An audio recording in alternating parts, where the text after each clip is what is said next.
Good morning, everyone. I'm Riley King. Welcome to this breaking news special report right here on the Riley King Network.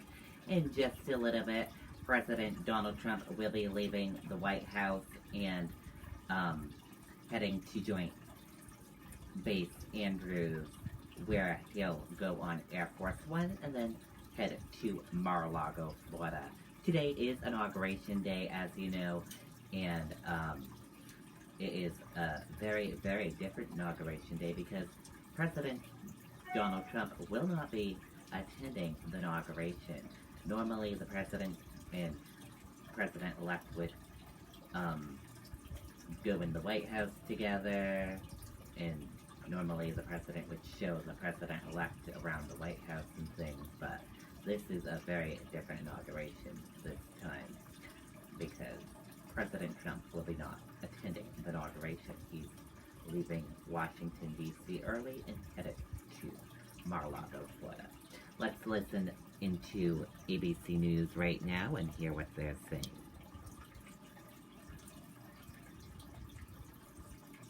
Here at Joint Base Andrews. Now, this is what's sort of stunning. First of all, with John Carl's reporting how there's not going to be sort of this traditional transfer of power like we're used to.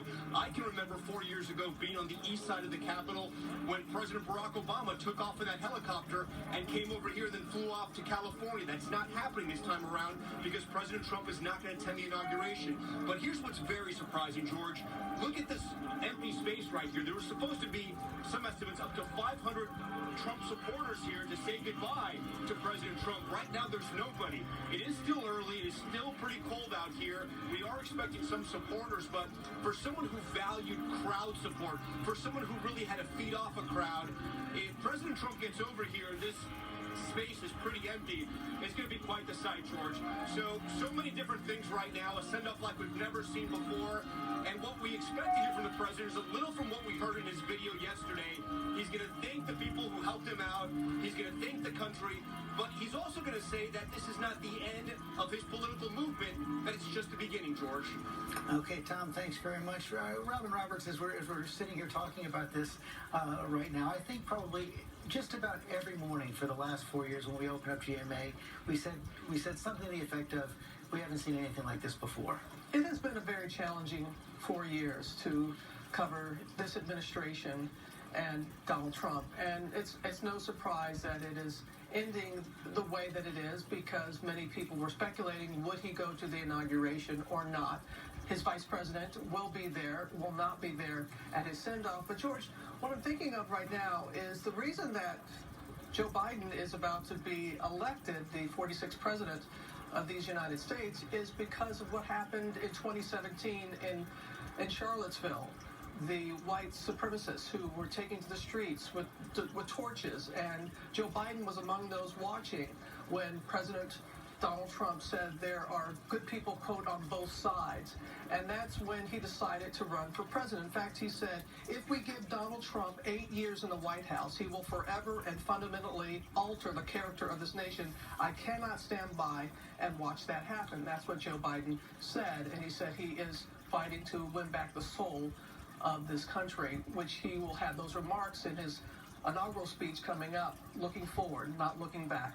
All about healing for Joe Biden today. And Michael Strahan, you think about Charlottesville back in 2017, those events just 2 weeks ago at the Capitol, and so jarring for so many Americans to see the way those protesters were treated at the Capitol versus the way Black Lives Matter protesters were treated earlier this summer.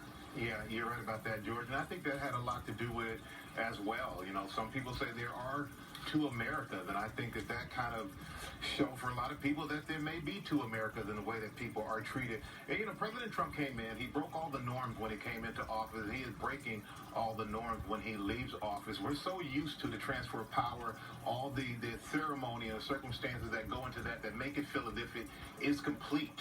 And now, when the way that he is leaving the office, there is, no conversation between him and the incoming president, the incoming administration. It almost makes it seem as if this is completely, it has upended what I think us as a country are so used to. And I feel that in some ways it leaves it feeling a little incomplete. Incomplete is one word for it. Thank you, Michael David Muir. I was also wondering if after these 4 packed years, and clearly Joe Biden trying to speak to this moment, people exhausted as well. Oh, there's no question about that, George. I think about the American people waking up this morning, looking at this live picture along with the rest of us, Marine One, waiting outside the White House, but he was the disruptor. And he will be right up until the moment he leaves the White House here this morning.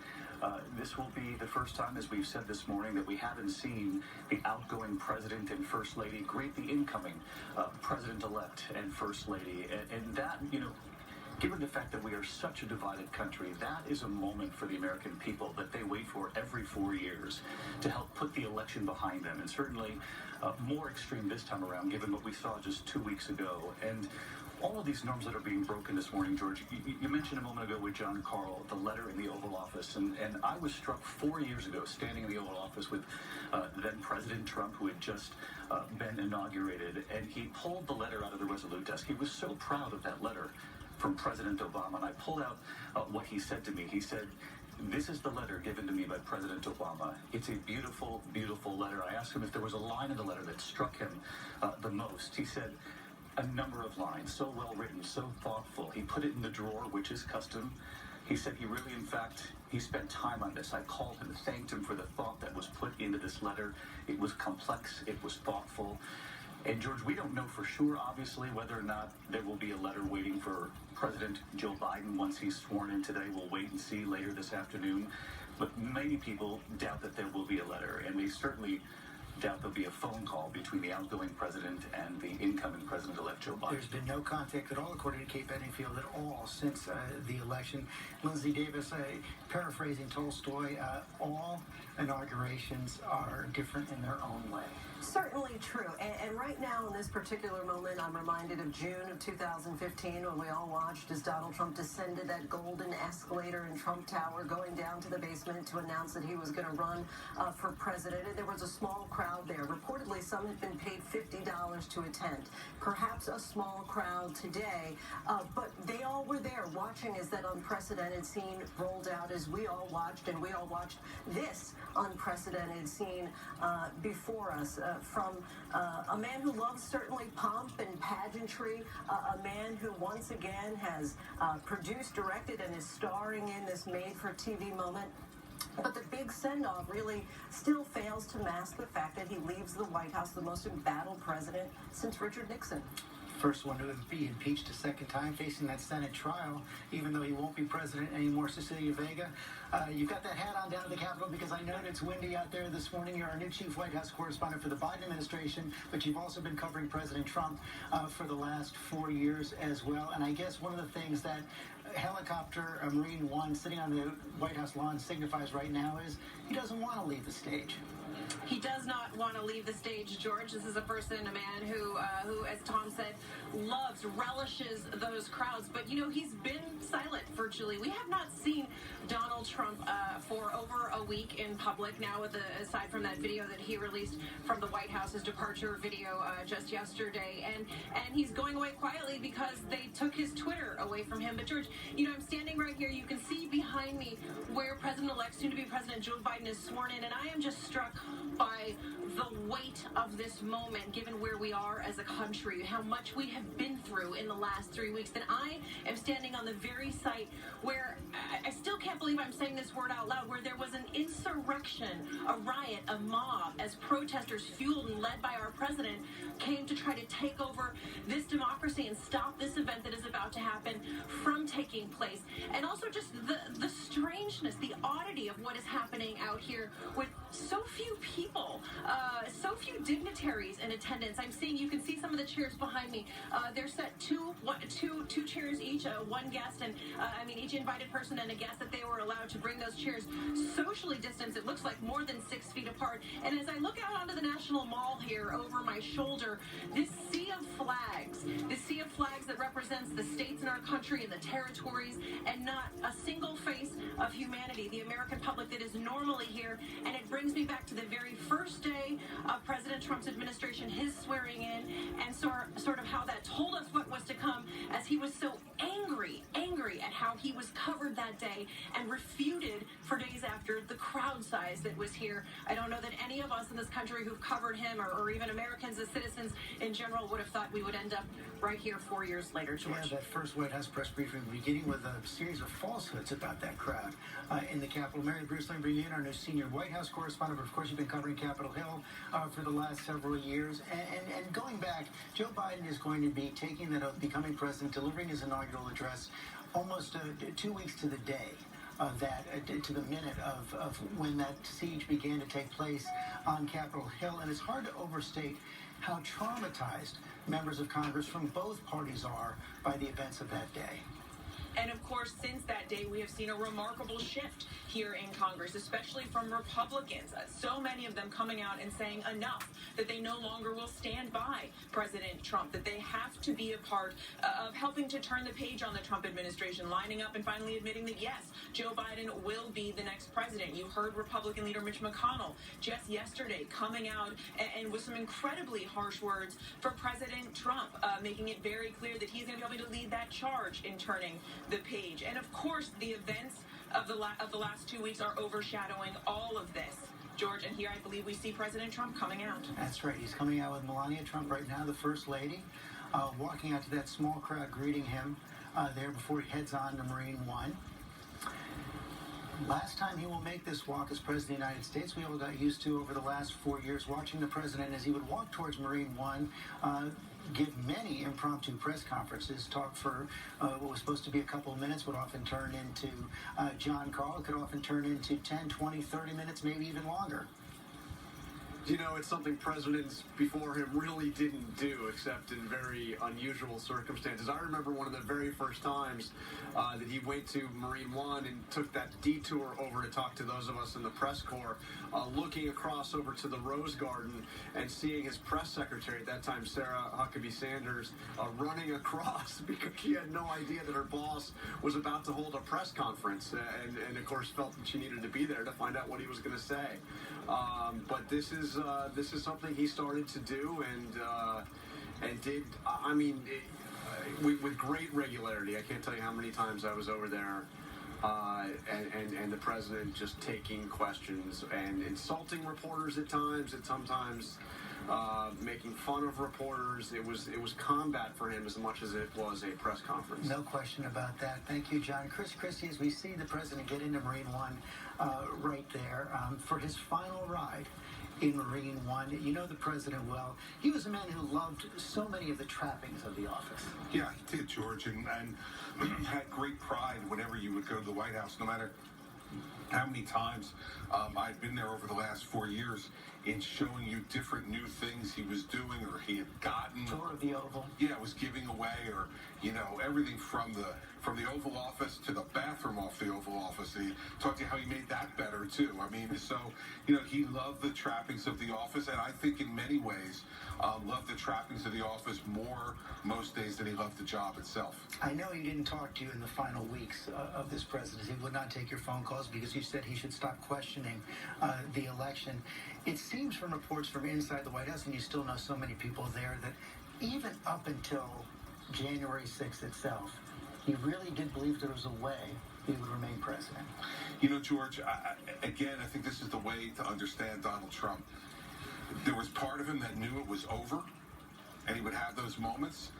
And then there were the other dominant part of him was that he believed from his whole life experience that if he said it enough and he willed it, he could will it into existence. And those two things were competing inside Donald Trump from election night all the way through to January 6th.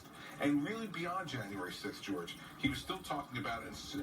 And the weakness of him was that at those times he surrounded himself with the very worst instead of the very best. And those worst folks pushed out the better people who were around him and just told him what he wanted to hear. Someone who's very, very close to the president said to me back in March, in the midst of the beginning of the pandemic, this woman said to me, "Governor, you know him very well.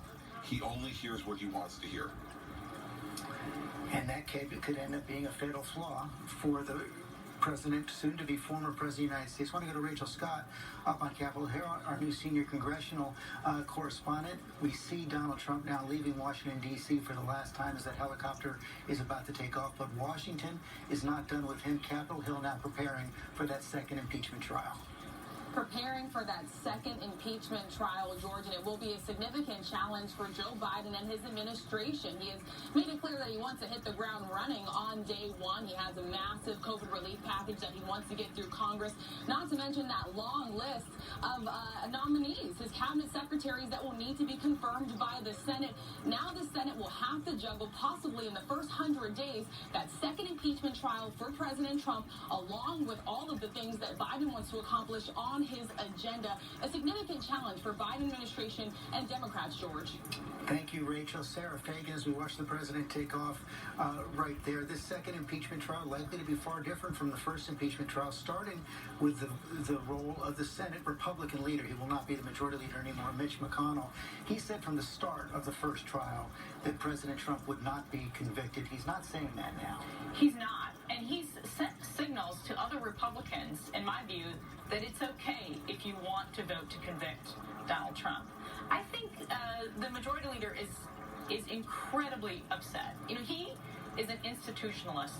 He's devoted his life to the institution of the Senate, and to watch what happened 2 weeks ago, I think was very, very personally upsetting to him in a way that it was upsetting to all of us. But when you devote your life to the chamber, I think it took on a special meaning to him.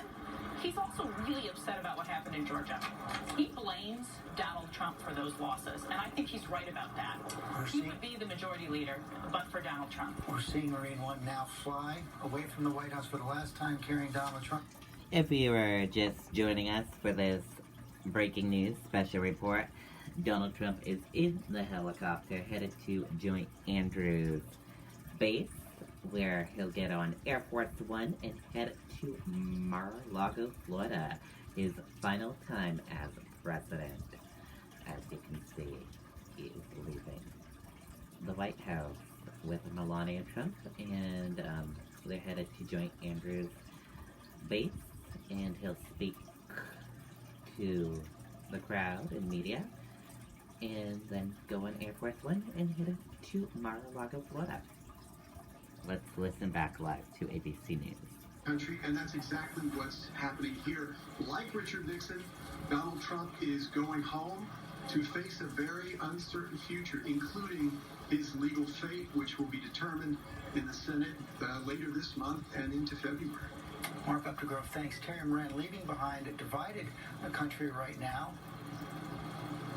A terribly divided country, and it's symbolized in what we're about to see, right? Inaugurations are rituals, and rituals embody meanings and values. This one's taking place inside a ring of steel and firepower, and that embodies where we are as a country. And what we're seeing right now, the president leaving, you know, one of the things that the president does upon departing for 150 years is with his body, the defeated person, acknowledging the transfer of power. The presence, the physical presence of the president at the inauguration is meaningful and necessary for the country, and it's his last act of vandalism. Byron Pitts, we're missing that moment of grace, seeing the presidents drive up together. Oh, George, it's a painful moment for our nation because, as Terry just said, I mean, this is a tradition that allows us as a nation to say, it's over, let's move on. And thinking about the images, we'll see this morning, George, the split screen of one president leaving in shame, I mean, you could argue, and the other going to church. I'm mindful of the scripture in the book of Matthew that says, for those who exalt themselves will be humbled, and those who humble themselves will be exalted. Donald Trump was a man who prided himself on winning. He was the one who fired people. Well, America fired him. And there you see Air Force One. It will still be Air Force One when Donald Trump gets on there this morning. It will be Air Force One until noon. If it's still in the air at noon, it will turn into Special Air Mission 45 for the 45th President of the United States. There's the podium where the President is going to speak. I want to go back to Tom Yamas there at Andrews Air Force Base. Is the crowd starting to gather, Tom?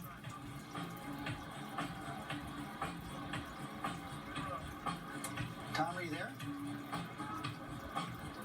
Guess course, we don't have Tom Yamas there right now, but we're going to be waiting for the president to come down and speak. Deborah Roberts, on this point of just how different this morning is from every other inauguration.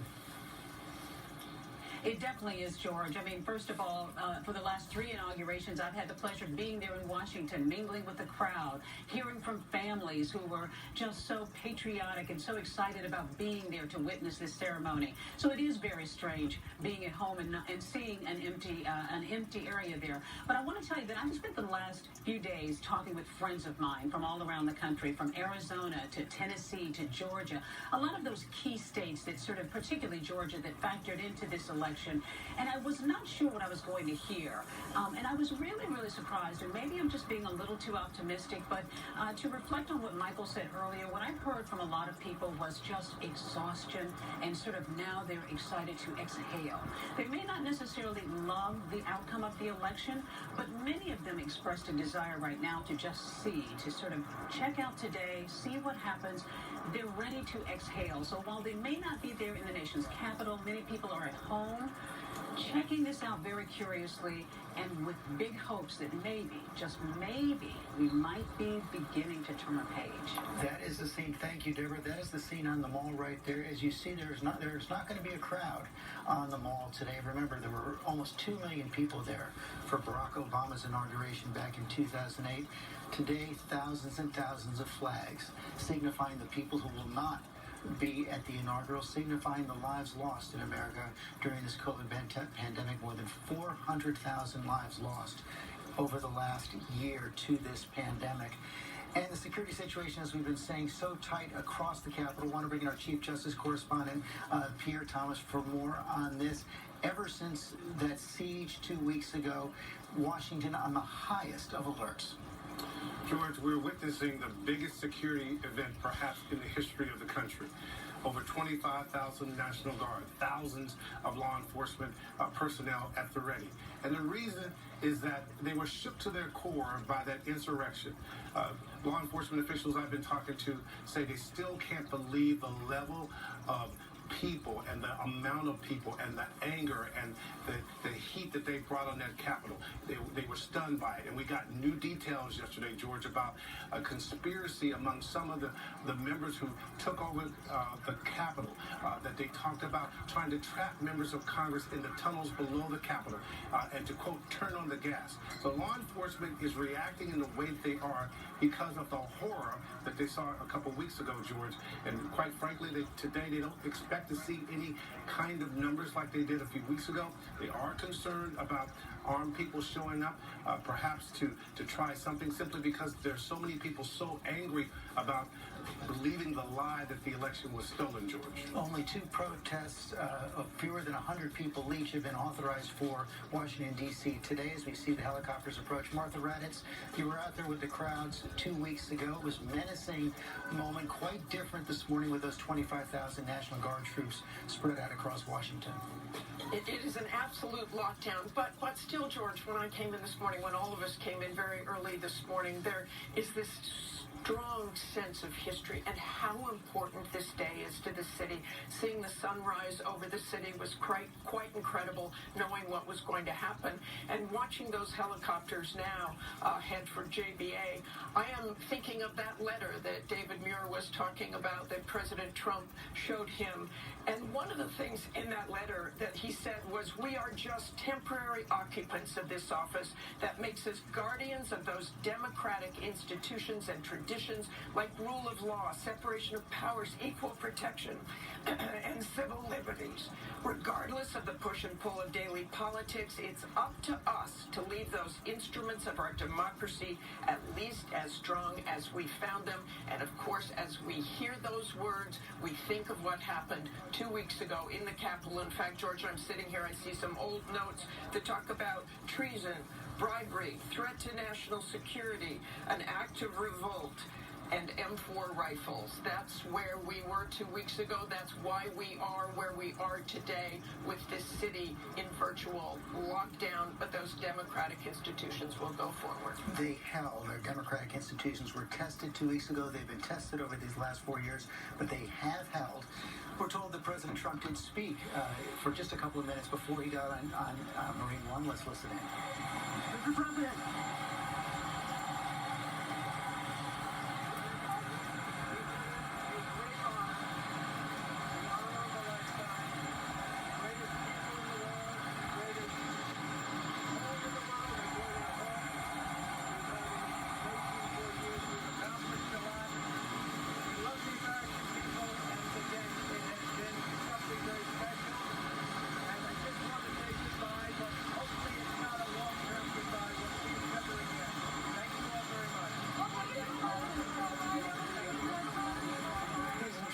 Saying it's been a great honor to serve in the White House. It was a great home, a little ways there from the First Lady as well. As we see Marine One now. As you can all see if you're just joining us, we are having breaking news, special report coverage. As you can see, Marine One is about to touch down at Joint Andrews Base in Washington, D.C., where Air Force One is there. And that's where Trump will go on. Air Force One, as you can see, is just about to touch down. Here is it touching down. About to touch down right now, as you can see. It's going to be touching down, and there we go. It just touched down. Donald Trump is expected to come off and go on the stage and speak before he goes on Air Force One. Again, this is live footage of Joint Andrews Base that just touched down the Marine One helicopter.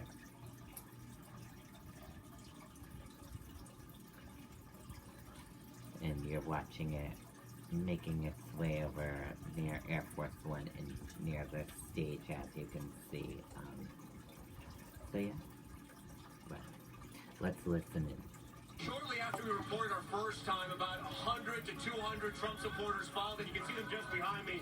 We're seeing a lot of families here. There's a surprising number of children here as well. Also, the first family is here. If I can ask my photographer, Gary, to zoom in just above the crowd's heads right there, you can see the first family here waiting for President Trump and the First Lady as Marine One wheels in right now. We are expecting President Trump to make a short speech, about 15 minutes. We're expecting him to thank a lot of the supporters who are out here, thank the country, but also talk about potentially what he plans on doing in the future. And again, we can't say enough how different this is than anything else we've seen before. 4 years ago, at his inauguration speech, one of the first things President Trump said was he thanked the Obamas. He said, quote, "They were magnificent on this day." And we will not see something like that today because the president has decided not to be there for his successor. He has decided not to be there for the country as the transfer of power occurs. Just behind us, like I said, there's about maybe 200 to 300 people in this crowd, but it's not packed. There's empty spaces, and there are people that are lingering around here. Not sure how the president's going to take that. I'm sure he'll be happy that some people came out, and it may be telling George of where his support is right now in the country. I spoke to a lot of Trump supporters last night all across the country to kind of get a gauge of where the support was. And a lot of Trump supporters I spoke to said they were happy with him, but they want to turn the page. They are ready for the next leader in the Republican Party to emerge. It seems the older the Trump supporter I spoke to, the more willing they were to give him a second chance. But a lot of Republicans I spoke to yesterday, George, were ready for the next chapter for the party. They're ready to turn this page and say goodbye to President Trump, George. Thank you, Tom. John, Carl, the president doesn't often stick to a script, but it does appear that he's been given a more conciliatory script to follow today. Right, and I've seen that, but I've been given the caveat we always have with Donald Trump. Who knows what he'll actually say, but the plan is to give a conciliatory message here, George. And I just spoke to somebody who spoke with the president late last night, who tells me that he thinks that Donald Trump actually did leave a letter for Joe Biden in the Oval Office. We'll see if that is what actually happened. But what strikes me watching this right now, there you see Ivanka Trump, and looks like Jared Kushner. We haven't seen Donald Trump in public outside of those pre-recorded videos he has released. We haven't seen him in public in 8 days, which by my count is by far the longest stretch of time we have gone without seeing him in public. So it was interesting to see him leave the White House, actually come over, briefly speak to the reporters. Again, words, gracious words, talking about what an honor it had been, and saying he hopes to see people again before long. None of the combat we usually expect from Donald Trump, and we'll see if we see the same tone when he comes out and gives his final remarks as President of the United States. Haven't seen him, haven't heard much from him ever since he's been banned from Twitter and Facebook as well. It does look like he's getting prepared now to come off of Marine One. Rahm Emanuel, let me bring you in right now as well. You've served in the White House as Chief of Staff, served in Congress as we watch the President get prepared to come. How much difference does it make to the beginning of the presidency of Joe Biden that the traditional rituals are not being followed? I think it's actually more important to the country than to Joe Biden, in the sense that these are touchstones that all of us look to. I mean, I think about my time in the House of Representatives when you have a change and a speaker gives to the other speaker the gavel. It symbolizes. That's something for us to go through this transition. So for Joe Biden, I don't think it's going to be earth-shattering. It's going to not rattle him. I think for the country's own sense, I look at this moment. We just went through 4 years where our fever was at 103 every day. And the president-elect's entire message is 97.1. And I think missing those rituals will be not great for the country, but I think his message of moving forward together, unity, all the things that he's trying to do, I think is basically sending a message. We're turning the page on this moment, and let's all play a role in taking the temperature back to 97.1.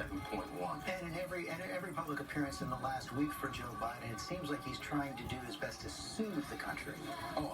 Without a doubt. I mean, that I think is the entire, and that's where both the right thing to do, because in many ways the election was a referendum on the president and where the country rejected both the temperament, the tone, and the tenor of this presidency.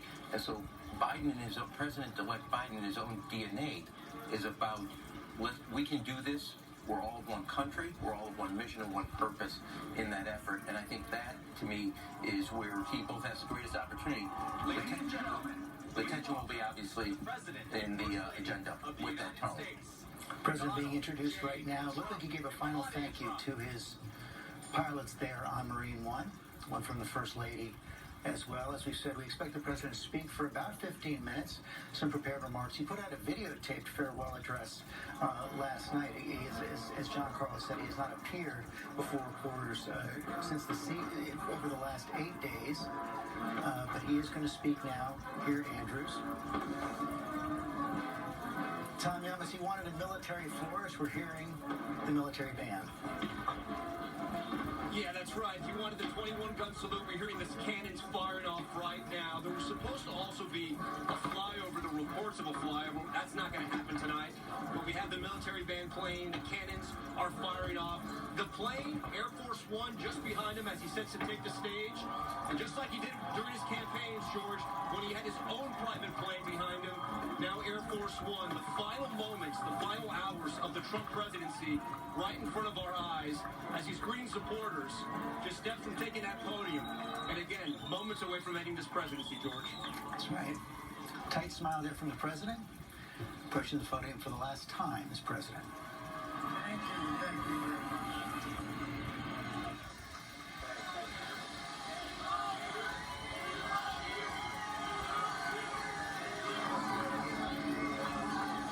Thank you very much, and we love you, and I can tell you that from the bottom of my heart. This has been an incredible 4 years. We've accomplished so much together. I want to thank all of my family and my friends and my staff and so many other people for being here. I want to thank you for your effort, your hard work, People have no idea how hard this family worked. They worked, and they worked for you. They could have had a much easier life, but they did a fantastic job. I just want to thank all of you, everyone. I want to thank Mark Meadows, who's here, someplace right there. I want to thank Mark. But it's been something very special. We've accomplished a lot. Our First Lady has been a woman of great grace and beauty and dignity. And so popular with the people, so popular with the people. In fact, honey, would you like to say a few words? Being your First Lady was my greatest honor.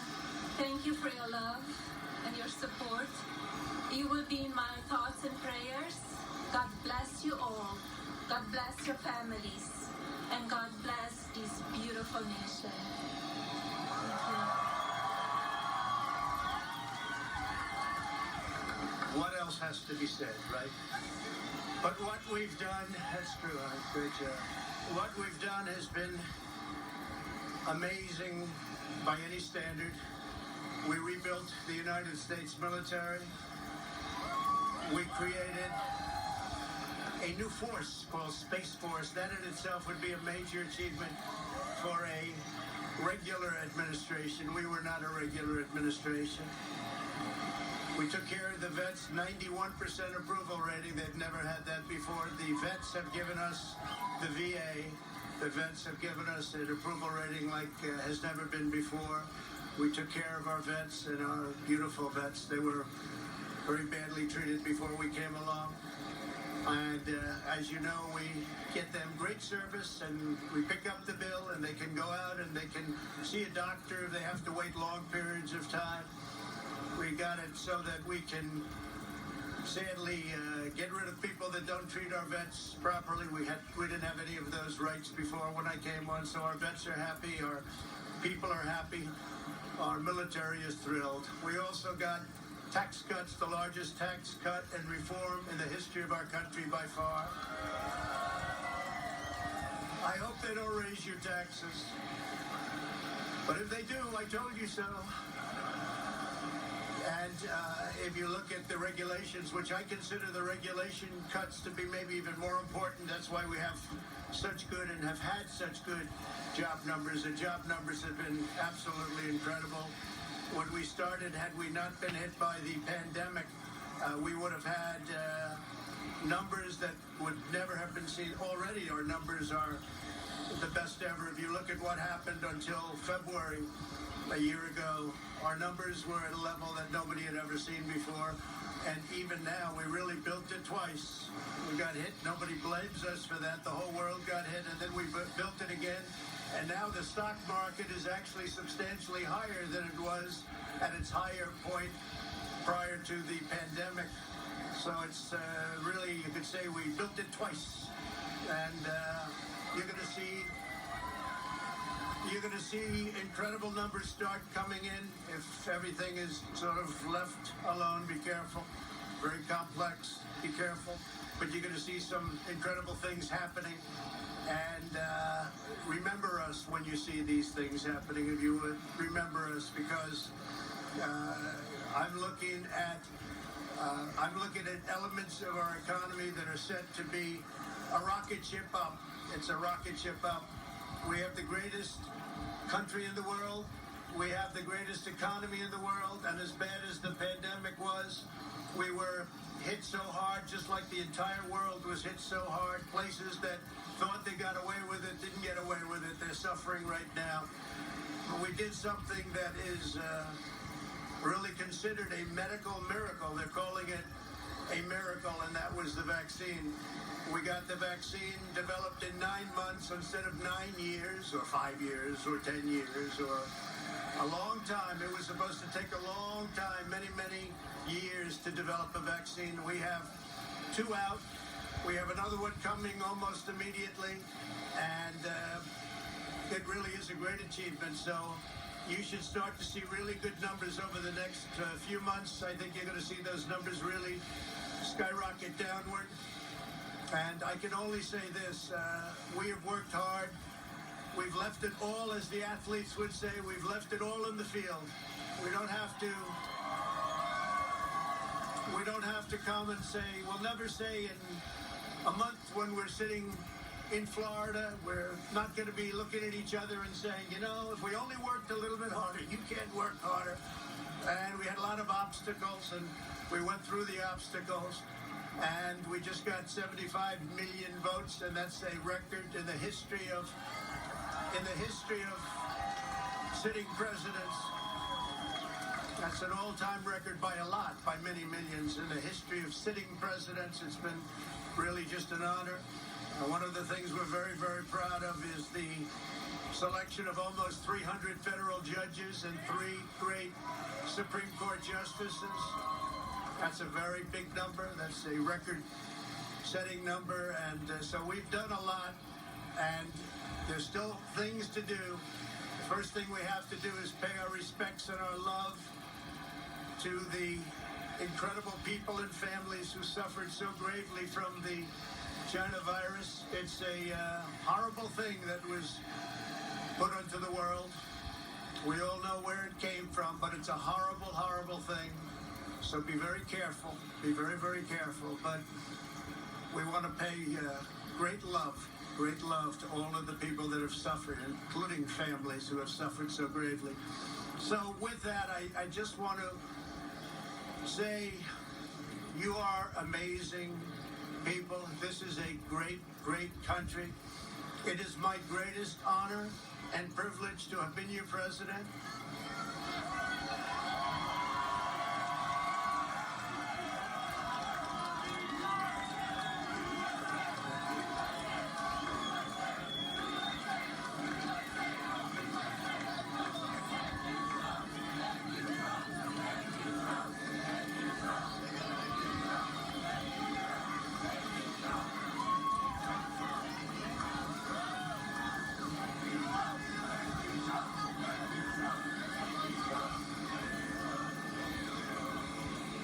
I will always fight for you.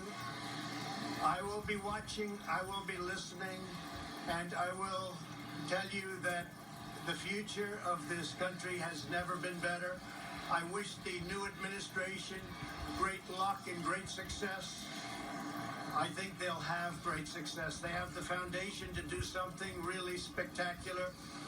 And again, we put it in a position like it's never been before, despite the worst plague to hit since, I guess you'd say 1917, over 100 years ago. And despite that, the things that we've done have been just incredible, and I couldn't have done it without you. So just a goodbye. We love you. We will be back in some form.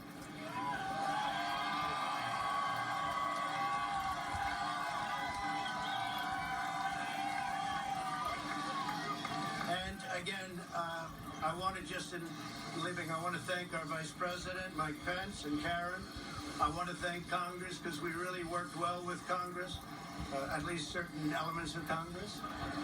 But we really did. We've gotten so much done that nobody thought would be possible. But I do want to thank Congress. And I want to thank all of the great people of Washington, D.C., all of the people that we worked with to put this miracle together. So, have a good life. We will see you soon. Thank you. Thank you very much. Thank you very much. Have a good life. What a way to finish a speech for the President of the United States, his final speech as president. In some ways, Okay, you heard President Trump do a speech, and at the end he said, have a good life. Interesting way to end a speech. And thank you for watching this breaking news special report coverage right here on the Riley King Network. We're going to take a break, and we'll be back with more special coverage today, throughout the day. So, stay with the Riley King Network throughout the day. Goodbye, everyone.